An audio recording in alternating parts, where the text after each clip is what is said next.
നാട്ടുകാരുടെ ഗേൾഫ്രണ്ടിനെയോ ഭാര്യയോ അടിച്ചു മാറ്റാൻ നടക്കുന്ന ഒത്തിരി പേരുണ്ട്. രണ്ട് മെയിൻ ടെക്നിക്സ് ആണ് ഇവന്മാര് മെയിൻ ആയിട്ട് യൂസ് ചെയ്യുന്നത്. നീ ഇത് അറിഞ്ഞു വെച്ചാൽ നിന്റെ റിലേഷൻഷിപ്പ് നിനക്ക് സേഫ് ആയിട്ട് സൂക്ഷിക്കാം. മേഘുന പറഞ്ഞുതരാം. ഒന്നാമത്തെ ടെക്നിക്ക്, ഇവൻ പെണ്ണിന്റെ അടുത്ത് ഫ്ലേർട്ട് ഒന്നും ചെയ്യില്ല, പക്ഷെ അവളുടെ അടുത്ത് നല്ലൊരു ഹെൽത്തി ഫ്രണ്ട്ഷിപ്പ് ഡെവലപ്പ് ചെയ്തെടുക്കും.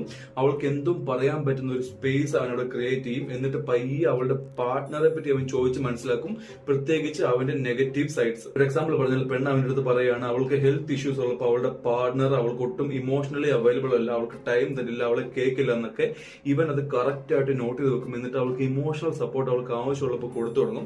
അവൻ അപ്പോഴും അവളെ ഫ്ലേർട്ട് ഒന്നും ചെയ്യില്ല, പക്ഷെ എന്നിട്ട് അവൻ ക്ഷമയോടെ കാത്തു നിൽക്കും അവളുടെ റിലേഷൻഷിപ്പിൽ ഒരു വിള്ളൽ വരാൻ വേണ്ടി. ക്ഷമയാണ് സാറേ ഇവന്മാരുടെ മെയിൻ. എന്നിട്ട് ആ സിറ്റുവേഷൻ വരുമ്പോൾ ഇവൻ കറക്റ്റ് ആയിട്ട് അറ്റാക്ക് ചെയ്യും. രണ്ടാമത്തെ വഴി ഇതിന്റെ റിവേഴ്സ് എഞ്ചിനീയറിംഗ് ആണ്. ഇവൻ പെണ്ണുമായിട്ട് നല്ലൊരു ഫ്രണ്ട്ഷിപ്പ് ഡെവലപ്പ് ചെയ്യും. എന്നിട്ട് ഇവളുടെ പാർട്ട്ണറെ പറ്റി ഇവൻ പോസിറ്റീവ്സ് മാത്രം പറഞ്ഞു കൊടുക്കും.